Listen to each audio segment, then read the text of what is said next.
Calaroga Shark Media.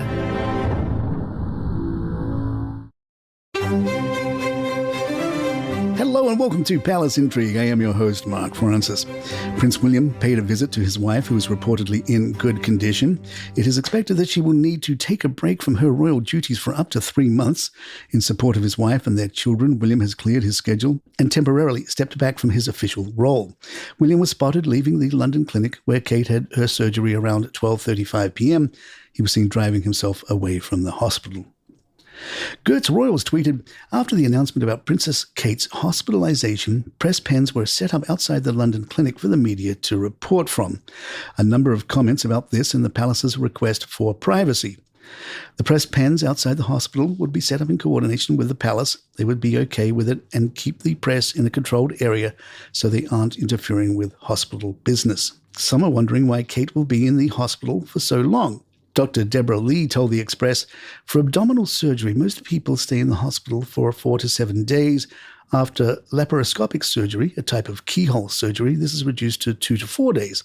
It very much depends on what exactly has been done. If the patient needs to go to ITU, it's likely their hospital stay would be considerably longer. It can take 2 months or more for the patient to feel comfortable and be able to move around normally afterwards. Majesty Magazine's Ingrid Seward told the Mirror that the children will be well looked after while Kate recuperates. William is brilliant with the children and always has been from the moment he confessed he had already changed Prince George's nappy when he came to fetch his wife and child from St. Mary's Hospital back in 2013. William may not always be around, but I defy any woman not to agree he is an ideal husband, especially in a situation such as this. Luckily, William and Catherine have a wonderful nanny, Maria Barallo, who has been with them since Prince George was 8 months old. She is very much part of the family and could simply move in to take care of the children who are day pupils at their school, Lambrook. The school also takes boarders and weekly boarders on an ad hoc basis, so if they choose to do this, they will be well catered for. Meanwhile, the Queen has said the King is fine and looking forward to getting back to work. Camilla Tominey in The Telegraph points out that with 2 senior royals out for a bit, this stretches the slimmed-down monarchy. She writes, the royal family had hoped 2024 would be a vast improvement on last year, but the double whammy of the King's prostate treatment and the Princess of Wales' abdominal surgery has highlighted the perils of a slimmed-down monarchy. Royal tours were back on the agenda, with the Prince and Princess of Wales planning to travel to Rome in the spring, their first joint overseas visit in 2 years after their controversial Caribbean trip in March of 2022. With the Prince of Wales expected to down tools to look after his 42-year-old wife as she spends the next few months recuperating at their Windsor home, Adelaide Cottage, 3 of the 4 most senior royals will be out of action. International travel has also been shelved for the foreseeable future. This wouldn't have been so much of a problem in the old days when the Duke and Duchess of Sussex and the Duke of York were still supporting the Crown and Country as working royals. Indeed, a contingency plan is already in place for these sorts of emergencies, with 5 councillors of state, including the Queen, appointed to cover for the King should he be temporarily unable to undertake his official duties due to illness or absence abroad. Yet the trouble is that all of these next 3 adult royals in the line of succession after Prince William, the Dukes of Sussex and York, and Princess Beatrice do not have a public role. The heir to the throne's absence, albeit temporary, makes the King's supporting cast look more slender than ever. The Queen is the only remaining councillor of state who can feasibly be called upon to step up, while her husband undergoes a corrective procedure on his enlarged prostate next week. The problem of there being too few royals to go around has been compounded by Princess Alexandra, 87, significantly scaling back her workload in the past year due to her advancing years, along with the Duke of Kent. Although, to be fair, the late Queen's 88-year-old cousin, he still managed an impressive 69 royal engagements in 2023. The princess's prolonged absence from public life will arguably be felt most keenly. As the wife and the mother of future kings, she has been playing a pivotal role. She's not just one of the most popular royals, but, like her late mother-in-law Diana, has enough star quality to keep the institution on the front pages. Royal biographer Phil Dampier echoed the concern. He said it must raise the question of whether some minor royal jobs could be carried out by others like Princess Beatrice or Eugenie. There have also been calls for Zara and Mike Tyndall to do more.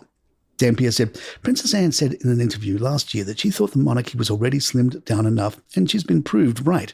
The events of this week also put into sharp focus how much the Duke and Duchess of Sussex's decision to leave has rocked the monarchy, when originally they promised so much. If Harry and Meghan hadn't left for California and Prince Andrew hadn't ruined his life by getting involved with sleaze, there wouldn't be a problem. But without them, the firm is in trouble when the unexpected happens.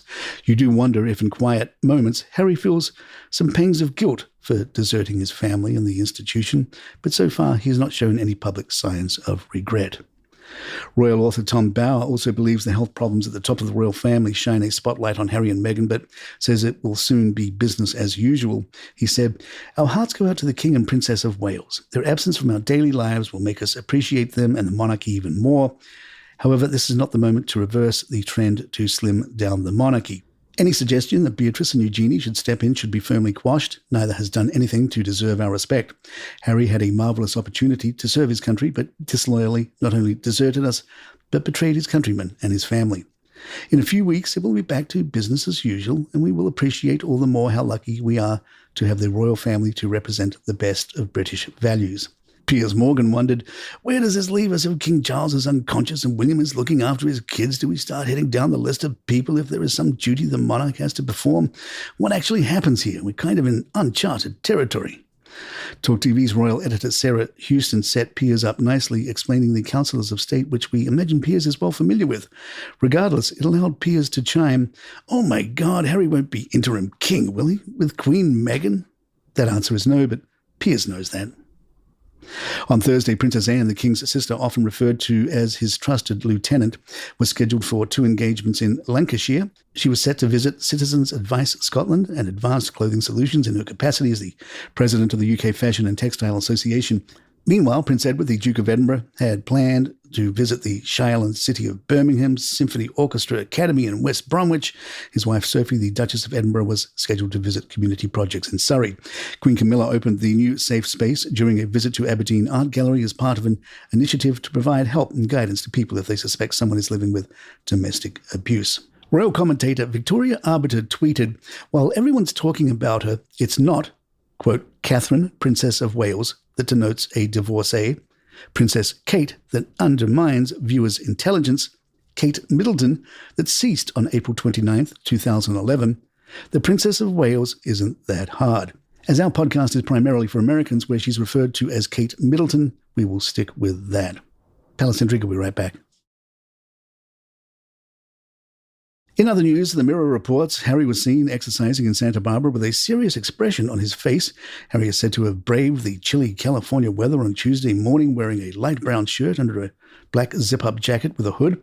The hood was down as Harry kept his head warm with a blue beanie. He wore black running shorts and grey trainers on his feet to complete the outfit. He held his phone in his hand as he ran. The Mirror added that he seemed to be lost in thought, and not a happy one. Harry will be inducted into the Aviation Hall of Fame at a ceremony today. It is unclear if he will attend. It is said that John Travolta was one of Harry's biggest supporters and pushed for Harry to be inducted. And there you have it. If you'd like to email us, our address is thepalaceintrigue@gmail.com. Please follow us on Spotify, Apple, or your app of choice. And if you're on YouTube, hit that subscribe button. It really helps us out. I'm Mark Francis. My thanks to John McDermott. This is Palace Intrigue, and good times.